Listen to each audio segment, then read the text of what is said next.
Shotguns are a bit underwhelming in Modern Warfare 3.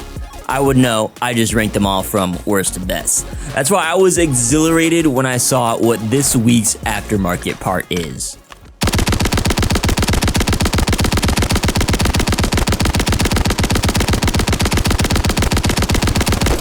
That's right, the JAK Maglift converts the Haymaker shotgun into a essentially full auto 60 round drum mag monster. You can get up to 120 rounds if you use this in zombies, which we'll chat more about later. But this weapon is incredibly fun to use, which first and foremost is the most important thing. I don't care to dive too deep into the stats about this at this point in time, but this weapon also feels great, and I think it is one of the new meta shotguns in this game. You can delete people in close range with this like you would expect to with a shotgun, and this thing has crazy range. Now, it's not the most consistent shotgun at range, but there have been plenty of times where I've melted people at ranges like from across the hall on me.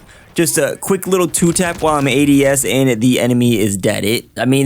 This weapon has a few downsides. I'd call them more like trade-offs for how this weapon functions, because it kind of is an entirely new weapon compared to the normal Haymaker. But overall, I think this is a really great aftermarket part that you should unlock. So the way this attachment works is obviously you get a 60 round mag, which on a shotgun is just straight up absurd. And this also gets a binary trigger, which you should be familiar with if you've used the Core 45 pistol aftermarket part. So the binary trigger will fire a shot when you pull the trigger and also when you release the trigger.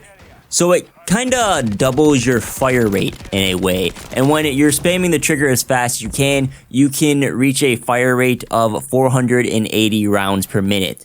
The stats list the RPM as 500, but it's not quite that fast. 480 is still incredibly fast. So this is faster than the Sidewinder battle rifle, which is a full auto weapon. This is nearly as fast as the Puyomiot LMG, which fires at 492 rounds per minute. Again, the JAK Maglift is firing at 480 rounds per minute. This is faster than the Riveter shotgun and the MS Garden, which are your other full auto options in this game. This does fire in semi-auto. You have to like release the trigger over and over again, but functionally this is a full auto shotgun when you're spamming that trigger. The crazy lead output is balanced by reduced damage. This doesn't deal as much damage as a normal Haymaker. It is reduced, and it now is unable to one-shot even at point-blank ranges, and even when you try to headshot someone. One thing I want to mention, because it's about to sync up with an example in the gameplay right now, is this has wonky hit detection. I don't know if it's a shotgun thing or if it's an aftermarket part thing or a Haymaker thing, but you might have saw an example earlier in the video, and then right now, sometimes I'm like spraying around a corner and it's like my pellets aren't connecting.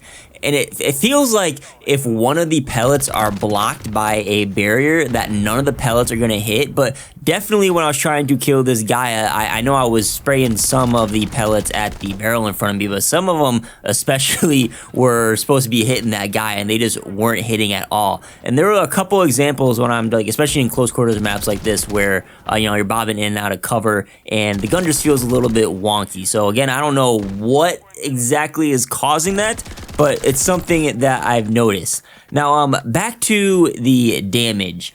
I did notice when you fire with this weapon, the pellet count is 5 instead of 7. So they straight up remove 2 pellets from the spread, which is why it's dealing reduced damage. However, if you consider the entire, we'll call it the binary burst, you're spraying 10 pellets at a time, which is going to be doing more damage than the normal Haymaker. There's only a slight delay between those trigger pulls. They also did increase your max damage range that the Haymaker has with this attachment. So we'll call it the one burst kill when you're getting that 2 shots off with just the one pull of the trigger is very, very consistent. Again, when you're point blank with someone, you're pretty much guaranteed a kill, and you can aim down sights and get one shots at surprising ranges. Another great thing about this attachment, it does have a tighter hipfire and tac stance spread. So you can aim down sights with this and just kind of default in tac stance if you want a tighter spread, with the increased mobility and all the other benefits you get from using tac stance, which if you don't know what those are, you should check out my video I've done on tac stance and why it is overpowered. But this is kind of just like designed to be a spray and pray suppressing shotgun. I think it's like the first weapon in Call of Duty that I would consider a shotgun LMG hybrid. I mean, 60 rounds is crazy, and you can spray this thing forever without reloading. You can hold down angles, you can suppress enemies down the hall like you would with an LMG, and they'll be scared to run at you because if they get close, they're gonna get melted by a shotgun. It's an incredibly fun weapon to use. The only downsides are that this obviously blocks other magazine options, which I mean, duh, you're getting a 60 round mag, you're not gonna be using a 20 or 30 round with this, but it also blocks ammunition attachment, so you can't use Dragon's Breath rounds with this, unfortunately, or slug rounds if you're feeling creative. I can't help but kind of want to be able to use that in private matches at least, just to see how ridiculous a 60 round mag full auto Dragon's Breath shotgun would be.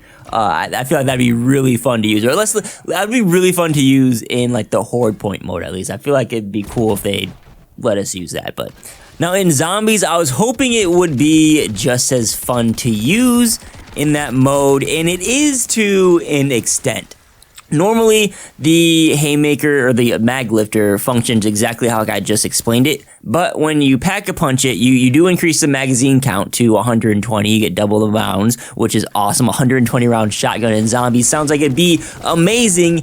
However, the binary trigger function breaks when you pack-a-punch it. It becomes semi-auto like the normal Haymaker. Now, the fire rate may be a bit faster than the normal Haymaker, but you are stuck with dealing reduced damage in semi-auto, and you don't get the benefits of that binary trigger with like the full auto rate of fire. And overall, this just feels like a weaker Haymaker, which, if I remember correctly, the Haymaker already felt weaker than other shotguns in zombies. As you can see, like I pull out the Ram 9, and the Pack-a-Punch 2 Ram 9 is killing way faster than the Maglifter at Pack-a-Punch 3.